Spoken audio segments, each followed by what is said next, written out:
कभी कभी हम किसी की सफलता को देखते हैं और एकदम हैरान रह जाते हैं ना। हाँ बिल्कुल। कोई दोस्त, कोई सहकर्मी जिसे हम सालों से जानते हैं और अचानक वो एक बिल्कुल नए अवतार में नजर आता है। ज्यादा फिट, ज्यादा सफल। हाँ, ज्यादा शांत। और हमारे दिमाग में सबसे पहला सवाल आता है, अरे वाह, ये रातों रात कैसे इतना बदल गया। बिल्कुल, हम वो बड़ा नतीजा देखते हैं। हाँ। पर हम उन हजारों छोटे मतलब लगभग अदृश्य सुधारों को नजरअंदाज कर देते हैं, जो उस एक बड़े दिन के लिए हर रोज किए गए थे। और यही मतलब आज की हमारी चर्चा का केंद्र बिंदु है। हाँ। हम सब उस बड़े नाटकीय बदलावों की तलाश में रहते हैं, जबकि असली जादू छोटी छोटी चीजों में छिपा है। हाँ, छोटी लगातार की गई कार्रवाइयों में। हाँ। आज हम एक बेहद प्रेरक ऑडियो बुक के सारांश पर बात करने वाले हैं, जिसका सिद्धांत है हर दिन 1% बेहतर। विचार बहुत सरल है। बहुत सरल, लेकिन इसके परिणाम असाधारण रूप से शक्तिशाली हैं। हाँ, और हमारा मकसद आज यही समझना है कि ये छोटे छोटे सुधार चक्रवृद्धि ब्याज यानी कंपाउंडिंग की तरह कैसे काम करते हैं। अच्छा। इसकी शुरुआत एक बहुत ही चौंकाने वाले गणित से होती है। अगर कोई हर दिन सिर्फ 1% बेहतर होता है तो 1 साल के अंत में वो 37 गुना बेहतर हो जाता है। 37 गुना? हाँ, लेकिन इसका उल्टा भी उतना ही सच है। अगर कोई हर दिन 1% खराब होता है तो साल के अंत में वो लगभग 0 हो जाता है। ये गणित डराने वाला लग सकता है, लेकिन ये जिंदगी का एक बेसिक सा नियम है। सफलता कोई लॉटरी का टिकट नहीं है जो अचानक लग जाती है। सही बात है। ये रोजाना लिए गए छोटे छोटे सही फैसलों का जमावड़ा है, एक धीमी लगभग अदृश्य प्रक्रिया जो सतह के नीचे चलती रहती है और फिर एक दिन अचानक सबको दिखने लगती है। बिल्कुल, ये सिर्फ काम करने के बारे में नहीं है, बल्कि सही दिशा में छोटे कदम उठाने के बारे में। तो चलिए इसी विचार की पहली और सबसे गहरी परत को खोलते हैं। स्रोत में जो सबसे शक्तिशाली बात कही गई है वो पहचान के बदलाव के बारे में है। लेखक जेम्स क्लियर का एक विचार है, आपका हर काम उस व्यक्ति के लिए एक वोट है जो आप बनना चाहते हैं। ये बात सुनने में जितनी सरल लगती है उतनी ही गहरी है। ये बहुत ही शक्तिशाली फ्रेमवर्क है, और इसका सबसे दिलचस्प हिस्सा यह है कि ये सफलता को कैसे पुनर्परिभाषित करता है। मतलब पारंपरिक सोचिए कि हम लक्ष्य बनाते हैं, मुझे एक किताब लिखनी है या मुझे 10 किलो वजन कम करना है। हाँ, यही करते हैं सब। लेकिन स्रोत कहता है कि ये तरीका अक्सर नाकाम हो जाता है। असली और स्थायी बदलाव तब आता है जब आप अपने लक्ष्य को अपनी पहचान से जोड़ते हैं। पहचान से? हाँ, लक्ष्य ये नहीं है कि आपको किताब लिखनी है, पहचान यह है कि मैं एक लेखक हूँ। लेकिन क्या ये सिर्फ एक मानसिक खेल नहीं है? खुद को लेखक कहने भर से कोई असल में लेखक कैसे बन जाता है अगर वो एक शब्द भी ना लिखे? ये थोड़ा अजीब नहीं लगता? बहुत अच्छा सवाल है, और यहीं पर वो वोट वाली बात काम आती है। अच्छा। ये सिर्फ कहने के बारे में नहीं है, ये अपनी नई पहचान को साबित करने के बारे में है, छोटे छोटे सबूतों के जरिए। सबूत? हाँ, जब आप कहते हैं मैं एक लेखक हूँ और फिर आप सिर्फ एक पैराग्राफ लिखते हैं तो आपने अपनी लेखक वाली पहचान के पक्ष में एक वोट डाल दिया। ओके। जब आप कहते हैं मैं एक स्वस्थ व्यक्ति हूँ और आप लिफ्ट की जगह सीढ़ियां लेते हैं तो आपने एक और वोट डाल दिया। समझ गई। हर छोटा काम आपके दिमाग के लिए एक सबूत है कि हाँ, मैं सच में ऐसा ही व्यक्ति हूँ, और धीरे धीरे ये वोट जमा होते जाते हैं और आपकी आत्म छवि को मजबूत करते हैं। ये पहचान बदलने वाली बात तो समझ आती है, लेकिन मुझे लगता है कि यहीं पर ज्यादातर लोग अटक जाते हैं। सोचना एक बात है, पर असल में उसे आदत में ढालना दूसरी। बिल्कुल। खासकर तब जब शुरुआती प्रेरणा खत्म हो जाती है और रोजमर्रा की जिंदगी हावी होने लगती है। हाँ, मोटिवेशन हमेशा नहीं रहता। तो क्या स्रोत में इसे लागू करने के कुछ व्यवहारिक तरीके भी बताए गए हैं? हाँ बिल्कुल, और स्रोत का जोर प्रेरणा पर निर्भर रहने के बजाय सिस्टम बनाने पर है। सिस्टम? इसमें सबसे पहली तकनीक है हैबिट स्टैकिंग। हैबिट स्टैकिंग यानी आदतों को एक के ऊपर एक रखना। इसका मूल विचार ये है कि आप एक नई आदत को अपनी किसी पुरानी पहले से स्थापित आदत के साथ जोड़ दें। अच्छा, जैसे कि आपका दिमाग पहले से ही पुरानी आदतों के रास्ते पर चलने का आदी है, तो नई आदत को उसी रास्ते पर जोड़ना आसान हो जाता है। जैसे कि स्रोत में उदाहरण दिया गया है, सुबह कॉफी बनाने के बाद मैं 1 मिनट ध्यान करूंगी, या दोपहर के खाने के बाद मैं 10 मिनट टहलने जाऊंगी। बिल्कुल, कॉफी बनाना या लंच करना पहले से ही आपकी दिनचर्या का हिस्सा है। तो आपको नई आदत के लिए अलग से याद दिलाने की जरूरत नहीं पड़ती। सही कहा, ये आपके दिमाग के लिए एक ट्रिगर की तरह काम करता है। पुरानी आदत खत्म होती है और वो नई आदत के लिए एक सिग्नल बन जाती है। पर यहाँ एक दिलचस्प बात है, ये तकनीक सिर्फ अच्छी आदतों को जोड़ने के लिए नहीं है। तो फिर बल्कि अपने माहौल को अपने पक्ष में करने के लिए भी है। स्रोत इसे घर्षण यानी फ्रिक्शन को कम या ज्यादा करना कहता है। अच्छा, फ्रिक्शन मतलब अच्छी आदतों को आसान बनाना और बुरी आदतों को मुश्किल। सुनने में तो ये हैबिट स्टैकिंग बहुत कारगर लगता है, लेकिन क्या होता है जब आपकी मूल आदत ही बदल जाए? मान लीजिए मैंने सुबह की कॉफी के साथ पढ़ने की आदत जोड़ी थी और अब मैंने कॉफी पीना ही छोड़ दिया। क्या तब पूरा सिस्टम ढह जाता है? ये एक बहुत ही व्यावहारिक समस्या है। इसका जवाब ये है कि सिस्टम को सख्त नहीं बल्कि लचीला होना चाहिए। फ्लेक्सिबल। हाँ, महत्वपूर्ण वो खास आदत नहीं है बल्कि उसके पीछे का सिद्धांत है। एक नई आदत को किसी स्थापित रूटीन से जोड़ना। बिल्कुल। अगर कॉफी का रूटीन खत्म हो गया तो उस पढ़ने की आदत को किसी दूसरे रूटीन से जोड़ दें। जैसे बिस्तर पर जाने से ठीक पहले मैं 10 पेज पढ़ूंगी। अच्छा, असली खेल एक आदर्श सिस्टम बनाने का नहीं बल्कि जरूरत पड़ने पर सिस्टम को अनुकूलित करने का है। ठीक है, ये समझ में आता है। और इसी से जुड़ा एक और नियम है जिसने मेरा ध्यान खींचा, बस 2 मिनट का नियम। हाँ, ये बहुत पावरफुल है। जब भी कोई काम करने में आलस आए या वो बहुत बड़ा लगे तो खुद से बस इतना कहना है, मैं इसे सिर्फ 2 मिनट के लिए करूंगी। हाँ, क्योंकि किसी भी आदत में सबसे मुश्किल हिस्सा उसे शुरू करना होता है। बिल्कुल, शुरुआत करना ही सबसे मुश्किल है। एक बार जब आप मोमेंटम पकड़ लेते हैं तो उसे जारी रखना कई ज्यादा आसान हो जाता है। ये नियम उस शुरुआती बाधा को पार करने के लिए बनाया गया है।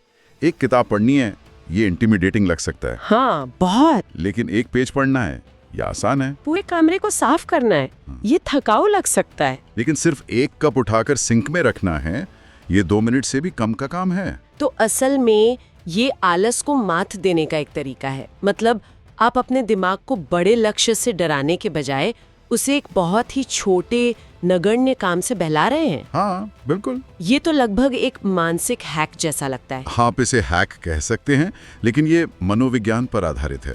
इसे एक्टिवेशन एनर्जी को कम करना कहते हैं। Activation energy? हर काम को शुरू करने के लिए एक मानसिक ऊर्जा की जरूरत होती है।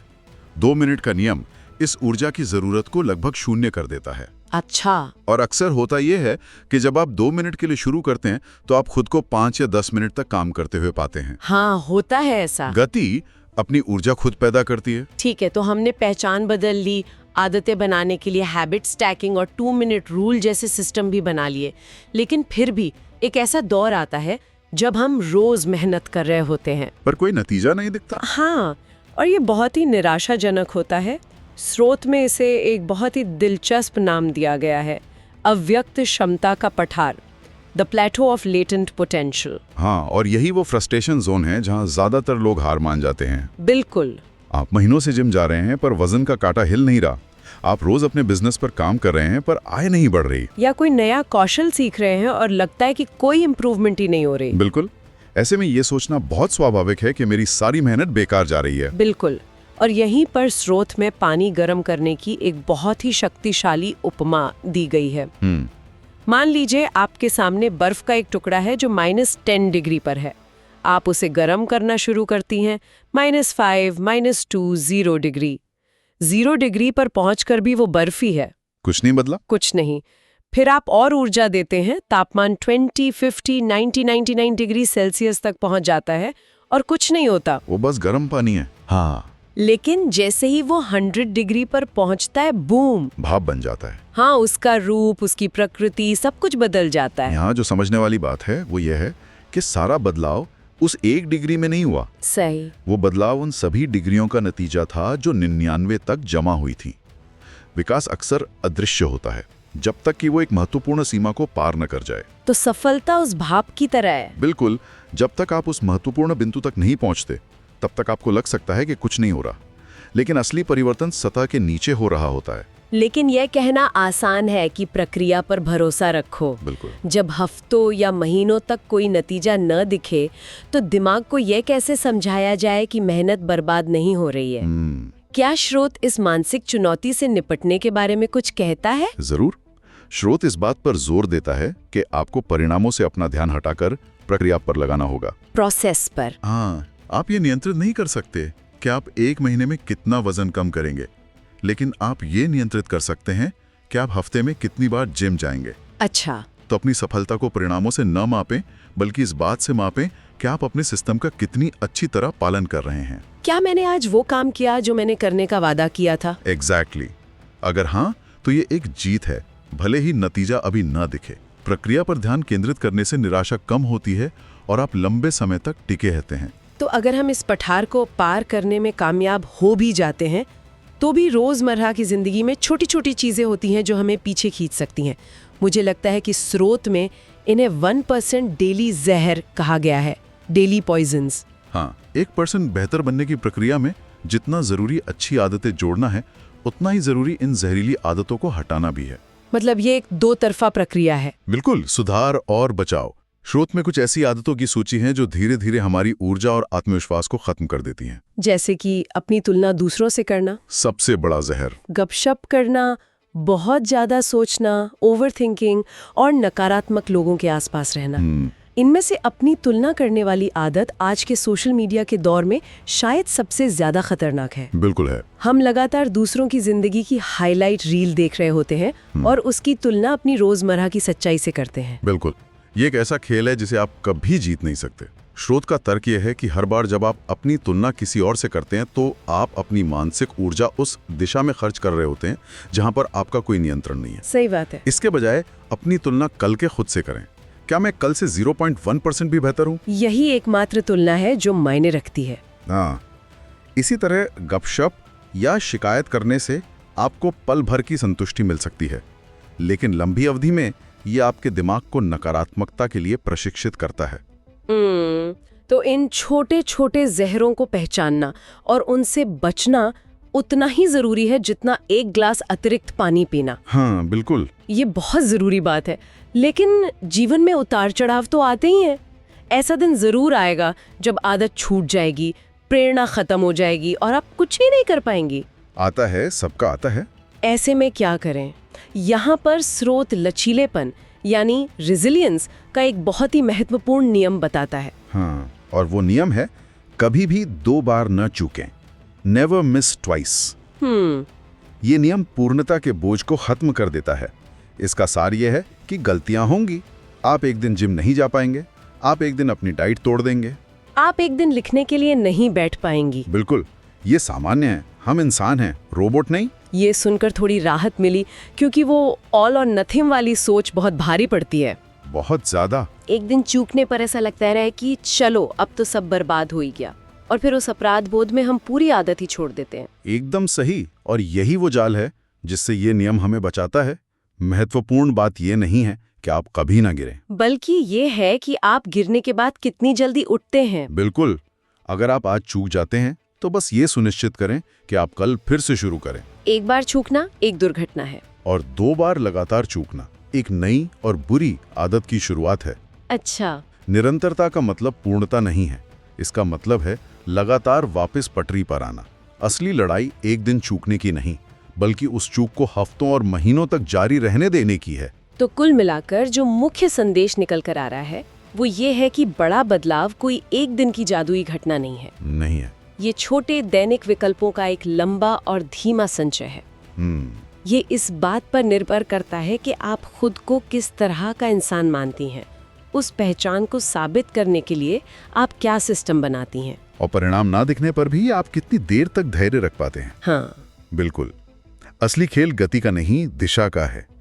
एक हवाई जहाज जो अपनी उड़ान के रास्ते में सिर्फ 1 डिग्री का मामूली बदलाव करता है, वो हजारों किलोमीटर दूर एक बिल्कुल अलग शहर में उतरेगा।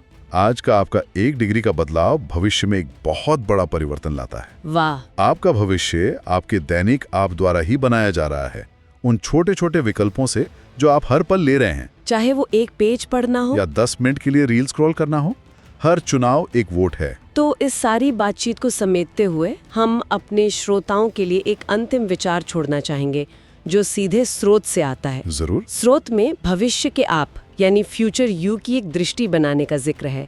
एक ऐसे व्यक्ति की कल्पना करना जिसे आप 1 साल बाद या 5 साल बाद बनना चाहती हैं। तो आज का वो कौन सा 1% का काम है जो अगर 1 साल तक लगातार किया जाए तो उस फ्यूचर यू को हकीकत बना सकता है जिसे आप देखना चाहते हैं? सिर्फ एक। आपको 10 आदतें बदलने की जरूरत नहीं है। बस उस एक काम को पहचानें और आज ही शुरू करें। हो सकता है वो सिर्फ 2 मिनट का ही क्यों ना हो।